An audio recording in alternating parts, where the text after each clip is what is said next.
রক্তে ভেসে গেছে, গাজার মদের আসর বসেছে, আমাদের মেয়েদের ইজ্জত নিয়ে টানাটানি করা হয়েছে, অস্ত্রের ঝঞ্ঝনানিতে শিক্ষা প্রতিষ্ঠান অস্থির হয়ে উঠেছে। এটি একটি সভ্য দেশের শিক্ষা ব্যবস্থার পরিচয় বহন করে না। প্রিয় দেশবাসী, একটা দেশকে সভ্য দেশ হতে হলে এই দেশটাকে দুর্নীতিমুক্ত হতে হয়।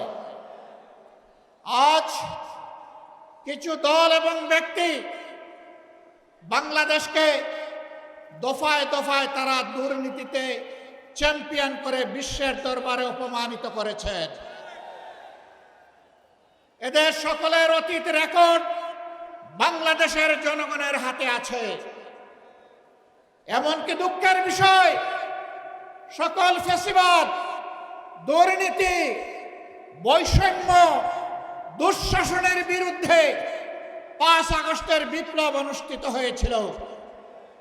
সেই বিপ্লবের পরের দিন থেকে একটা গোষ্ঠী নিজেদের কপাল কিসমত গড়ার জন্য বাংলাদেশের জনগণের উপর ঝাঁপিয়ে পড়েছে। আজ চাঁদাবাজদের দৌরাত্ম্যে সমাজ জীবন অতিষ্ঠ ততষ্ঠ, ত্রাহি ত্রাহি অবস্থা। বিনিয়োগকারী, শিল্পপতি, ব্যবসায়ী, ক্ষুদ্র ব্যবসায়ী কেউ শান্তিতে নাই। আগের চেয়ে চাঁদার রেট বেড়ে গেছে বলে সকলেই তারা বিষাক্ত নিঃশ্বাস ফেলেন। তারা বলেন, আগেও ভালো ছিলাম না, এখন আরো খারাপ। আমার আগে আলহামদুলিল্লাহ এখানে একজন বিজ্ঞ আলেম, আপনাদের প্রিয় মানুষ হযরত মাওলানা সাখাওয়াত হোসেন সাহেব বলে গেছেন, 5 তারিখের পরে আল্লাহ তাআলা আমাদেরকে ওই দেশে বাঁচিয়ে রেখেছেন এবং মুক্তির একটু স্বাদও আল্লাহ তাআলা দান করেছেন আলহামদুলিল্লাহ। কিন্তু কোন ইসলামী দলের নামে আজকে চাঁদাবাজির পরিচয় তাদের কপালে জুড়ে দেওয়া হয়নি। কোন দেশপ্রেমিক দল চাঁদাবাজ হয়ে 5 তারিখের পরে আবির্ভূত হয়নি। যারা আবির্ভূত হয়েছিলেন, দায় এবং দরদ নিয়ে তাদের সাথে বসেছিলাম, তাদেরকে বলেছিলাম এটি শহীদদের রক্তের প্রতি বিশ্বাসঘাতকতা, এটা বন্ধ করতে হবে। যদি বন্ধ করা না হয়, বিপ্লবী জনগণ, তরুণ জনতা, কুলের বাচ্চা নিয়ে রাস্তাতে নেমে আসা ওই মারা আমাদেরকে ক্ষমা করবে না। বন্ধ করা হয়নি, চাঁদাবাজি অব্যাহত রয়েছে, দুর্নীতি অব্যাহত রয়েছে। ক্ষমতায় না গিয়ে অনেকে ক্ষমতার দাপট দেখাচ্ছেন, প্রশাসনিক কু করার চেষ্টা করছেন।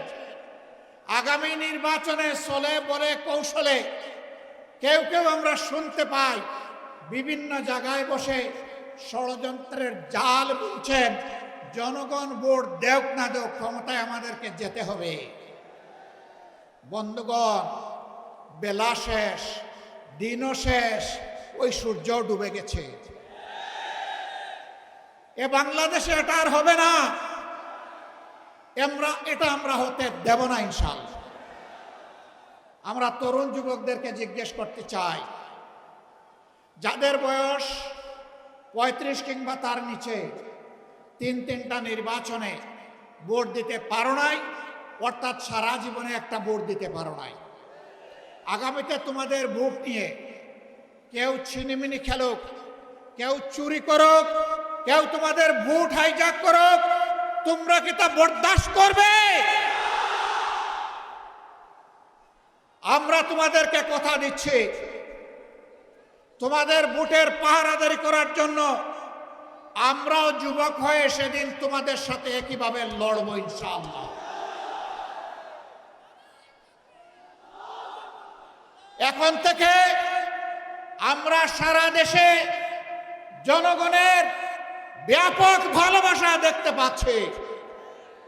এই ভালোবাসা ঈর্ষান্বিত হয়ে মনের জ্বালায় অনেকে আমাদের ব্যানার, ফেস্টুন, প্লেকার্ড, আমাদের পোস্টারগুলো ছিঁড়ে খান খান করে ফেলছেন।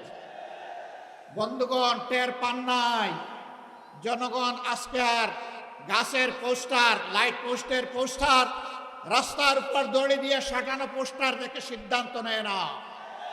আজকে তারা সিদ্ধান্ত নিয়ে ফেলেছে, যাদেরকে তারা ভালোবেসেছে তাদের বুকের ভিতরে তারা পোস্টার স্থায়ীভাবে স্থাপন করে দিয়েছে। রাস্তার পোস্টার ছিঁড়তে পারবা, বুকের পোস্টার ছিঁড়তে পারবা না। অতএব ওই পোস্টার ছিঁড়াছিঁড়ি করে কোনো লাভ নেই। দিশাহারা হয়ে, হতাশ হয়ে, ক্ষুব্ধ হয়ে চূড়াগলিতে কেউ যদি হাঁটার চিন্তা করেন, তাহলে প্রয়োজনে আরেকটা 5 আগস্ট অনুষ্ঠিত হবে ইনশাআল্লাহ। যেই 5 আগস্ট সন্ত্রাসকে, ফ্যাসিবাদকে তাড়িয়ে দিয়েছিল, সেই 5 আগস্ট প্রয়োজনে আবার রুখে দেবে ইনশাআল্লাহ। সম্মানিত ভাইয়েরা, এখন থেকে ছাত্র জনতার, শ্রমিক জনতার, ব্যবসায়ী জনতার, আপামর জনতার, শিশু থেকে বৃদ্ধ সমস্ত মানবতার ঐক্য আমাদেরকে গড়ে তুলতে হবে ইনশাআল্লাহ। এই ঐক্যই আগামী দিনে বাংলাদেশের জাতীয় সংসদে যাবে বিজয়ীর বেশে ইনশাআল্লাহ। এ বিজয় কেউ ঠেকাতে পারবে না ইনশাআল্লাহ। কারণ আমরা আছি মজলুমের পক্ষে, আমরা আছি অপশাসনের বিরুদ্ধে, আমরা আছি বৈষম্যের বিরুদ্ধে, আমরা আছি ন্যায়ের পক্ষে, আমরা আছি আল্লাহর দেওয়া কোরআনের বিধানের পক্ষে। এ বিজয় আমাদের হবে ইনশাআল্লাহ। সম্মানিত ভাইয়েরা, কেউ কেউ জাতির মধ্যে হিংসা সৃষ্টি করে জাতিকে বিভিন্নভাবে বিভক্ত করতে চান। চিংড়ি মাছের মতো কেউ কেউ পিছনে দৌড়াতে চান। আপনারা চিংড়ি মাছের চাষের এলাকার মানুষ খুব ভালো করে জানেন, চিংড়ি যখন দৌড়ায় সামনের দিকে পথ খুঁজে পায় না, শুধু পিছনের দিকে যায়। কেউ কেউ ৭২-এর সংবিধান নিয়ে কামড় দিয়ে পড়ে থাকতে চান।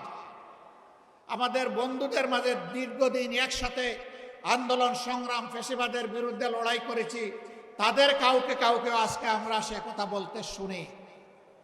মনে রাখবেন, বাংলাদেশে প্রথম দুঃশাসনের পর জিয়াউর রহমান সাহেব ক্ষমতায় এসে ওই সংবিধানকে তিনি আমূল পরিবর্তন করে দিয়েছিলেন। এখন যদি কেউ ৭২-এর সংবিধানের কথা বলেন, কার্যত তিনি শহীদ প্রেসিডেন্ট জিয়াউর রহমান সাহেবের বিরুদ্ধে অবস্থান নেবেন।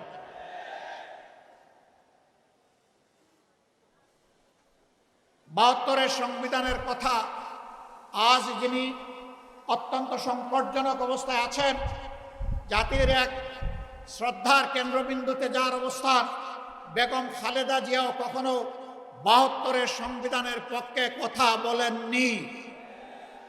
আমরা আশা করব যারা এই দুইজনকে ভালোবাসেন তারা কেউ আর ভুলেও ৭২-এর এই ফ্যাসিবাদী সংবিধানের কথা বলবেন না। সম্মানিত বন্ধুগণ, আজকে আপনারা যারা এখানে এসেছেন তারা খুলনার জনগণের, আপামর জনগণের প্রতিনিধি হয়ে এসেছেন। আমরা আপনাদের কাছে অনুরোধ জানাব, ব্যক্তিগতভাবে এই নেতৃবৃন্দ খুলনার প্রত্যেকটি ঘরে, অন্তত প্রত্যেকটি এলাকায় গিয়ে যদি জনগণকে সালাম দিতে পারতেন খুব ভালো হতো। কিন্তু 18 কোটি মানুষের এই দেশে সারা বাংলাদেশে নেতৃবৃন্দকে দৌড়াতে হবে। এ কাজটা তাদের পক্ষে এককভাবে সম্ভব হবে না। তবে আপনারা যদি সবাই সিদ্ধান্ত নেন, আপনারা এই নেতৃবৃন্দের আওয়াজের প্রতিধ্বনি প্রত্যেকটা ঘরে ঘরে পৌঁছে দেবেন, তাহলে অবশ্যই এটা আপনাদের পক্ষে সম্ভব হবে। এই নেতাদের অ্যাম্বাসেডর হয়ে আপনারা সকলে এখন থেকে প্রত্যেকটি গ্রামে, প্রত্যেকটি ঘরে ছড়িয়ে পড়ুন। জনগণ আলহামদুলিল্লাহ আপনাদের পাশে আছে। আজ মুখ খুলে কথা বলে একজন আমার রিক্সা চালক ভাইকেও যখন কোনো সাংবাদিক জিজ্ঞেস করেন আগামী ভোট কোন দিকে, দফাস করে বলে দেয় আগামী ভোট ওই দিকে, আপনাদের দিকে, ঐক্যের দিকে, বিভক্তির বিপক্ষে, ন্যায়ের পক্ষে, কোরআনের পক্ষে, জনগণের পক্ষে। আমরা এই 8 দলের বিজয় চাই না, আমরা 18 কোটি মানুষের বিজয় চাই। আমরা কোনো দল বিশেষের বিজয় চাই না, আমরা মজলুম জনগণের বিজয় চাই। আমরা আল্লাহর কোরআনের বিজয় চাই। সেই বিজয়ের মিছিলে আপনারা সবাই জান প্রাণ দিয়ে লড়াই করে যেতে রাজি আছেন? আমরা যে 5 দফা কর্মসূচি ঘোষণা করেছি, যার ভিত্তিতে এখন এই আন্দোলন চলছে, আমাদের স্পষ্ট বক্তব্য, আমাদের দাবি পূরণ না হওয়া পর্যন্ত আমাদের লড়াই চলবে। আর আমরা জনগণের জন্য যা করতে চাই, দুর্নীতিমুক্ত সমাজ, ন্যায় বিচার সকলের জন্য, এবং তার পাশাপাশি অর্থনৈতিক ব্যবস্থাকে ঢেলে সাজানোর যে অঙ্গীকার আমরা ব্যক্ত করেছি, তাবেদার নয়, স্বাধীন রাষ্ট্রের যে পররাষ্ট্রনীতি আমরা ঘোষণা করেছি, তা প্রতিষ্ঠিত না হওয়া পর্যন্ত আমাদের লড়াই অব্যাহত থাকবে। আমাদের যুবক যুবতীদের আকাঙ্ক্ষা পূরণ না হওয়া পর্যন্ত আমাদের লড়াই অব্যাহত থাকবে। আমরা যুবক যুবতীদেরকে কথা দিচ্ছি, বাংলাদেশ তোমাদের হাতে তুলে দেওয়ার জন্যই আমরা এই আয়োজন করেছি। তোমরা তৈরি হও, এ বাংলাদেশ আমরা তোমাদের হাতে তুলে দিতে চাই। আমরা সাথে থেকে তোমাদেরকে দোয়া দেব, সহযোগিতা করব। সন্তানেরা দেশ চালাবে সুন্দরভাবে, এটি হবে আমাদের জন্য গর্বের কারণ। প্রস্তুতি নেওয়ার জন্য আহ্বান জানাচ্ছি, তোমরা প্রস্তুত হয়ে আসো। শুধু চাকরি কেন, চাকরির খোঁজ না করে নিজেই কিভাবে দেশটা গড়বা, চাকরি দিবা, সেই ব্যবস্থা, সেই চিন্তা এখন থেকে মাথায় লালন করো। আমরা ওই শিক্ষাই তোমাদের হাতে তুলে দিব, যেই শিক্ষা একজন মানুষকে মানুষও বানাবে, আবার একজন দক্ষ কারিগর বানাবে ইনশাআল্লাহ। সেই বাংলাদেশ গড়ার চলমান এই আন্দোলনের সংগ্রামে বাংলাদেশের 18 কোটি মানুষকে শরীক হওয়ার উদাত্ত আহ্বান জানিয়ে আজকে যারা এই আয়োজন করেছেন তাদেরকে কেন্দ্রীয় সংগঠনের দায়িত্বশীল নেতৃবৃন্দের পক্ষ থেকে আন্তরিক কৃতজ্ঞতা এবং ধন্যবাদ জানিয়ে আমরা মহান আল্লাহ তাআলার সাহায্য কামনা করে আগামী দিনে একটা ফেসিবাদমুক্ত সমাজ দেখার আকাঙ্ক্ষা প্রত্যয় রেখে আমার কথা এখানেই শেষ করছি। আল্লাহ হাফিজ। বাংলাদেশ জিন্দাবাদ। বিজয় হোক জনতার। আসসালামু আলাইকুম ওয়া রাহমাতুল্লাহ। আসসালামু আলাইকুম ওয়া রাহমাতুল্লাহ। আসসালামু আলাইকুম ওয়া রাহমাতুল্লাহ। আলহামদুলিল্লাহি রাব্বিল আলামিন ওয়াসসালাতু ওয়াসসালামু আলা রাসূলিহিল কারীম ওয়া আলা আলিহি ওয়া সাহবিহি ওয়া আহলি বাইতি আজমাইন। চলমান আন্দোলনের শরিক 8 দলের উদ্যোগে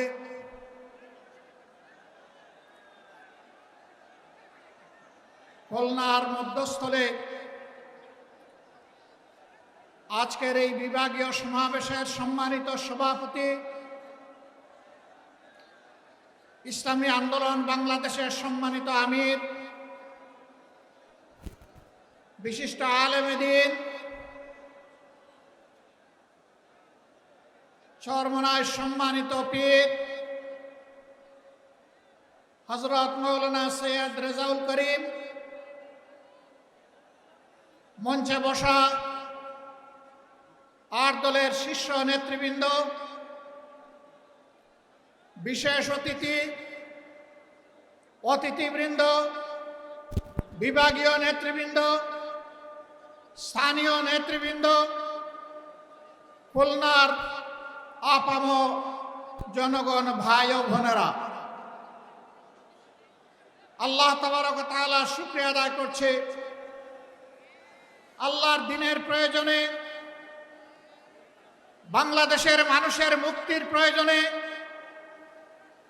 আল্লাহ তাআলা 8টি ইসলামী এবং দেশপ্রেমিক দলকে একত্রিত হয়ে যুগের চ্যালেঞ্জ গ্রহণ করার তৌফিক দান করেছেন, আলহামদুলিল্লাহ।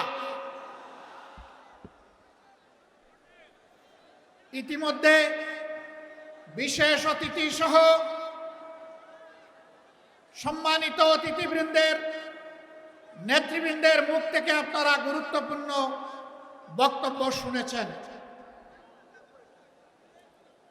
এক এক করে স্বাধীনতার 54 বছর অতিবাহিত হয়েছে।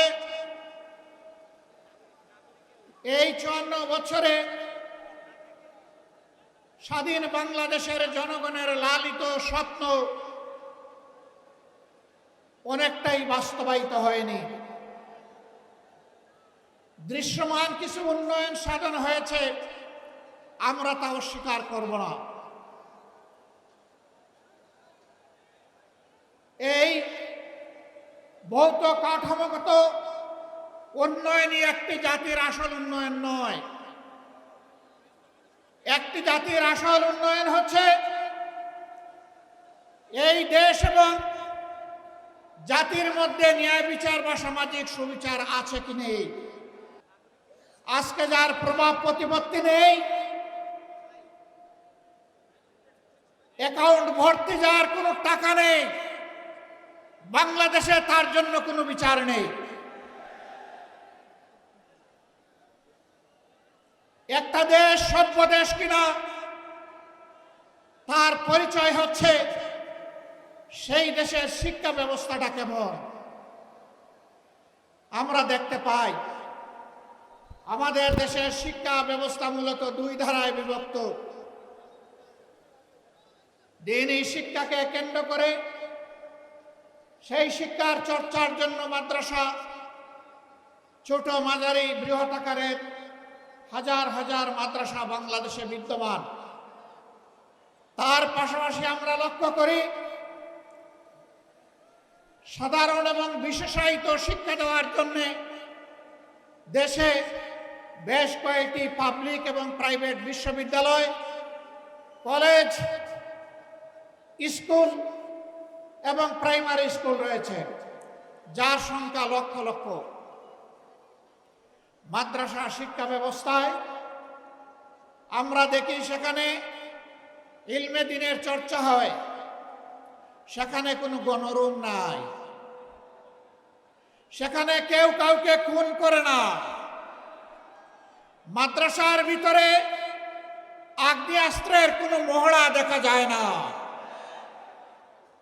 মাদ্রাসার ভিতরে জ্ঞান চর্চার বাইরে অন্য কিছু আমরা লক্ষ্য করি না। কিন্তু স্বাধীনতার 54 বছর আমরা দেখে এসেছি বাংলাদেশের সর্বোচ্চ বিদ্যাপীঠ ঢাকা বিশ্ববিদ্যালয় সহ অসংখ্য কলেজ বিশ্ববিদ্যালয়ে আমাদের সন্তানদের লাশ পড়েছে।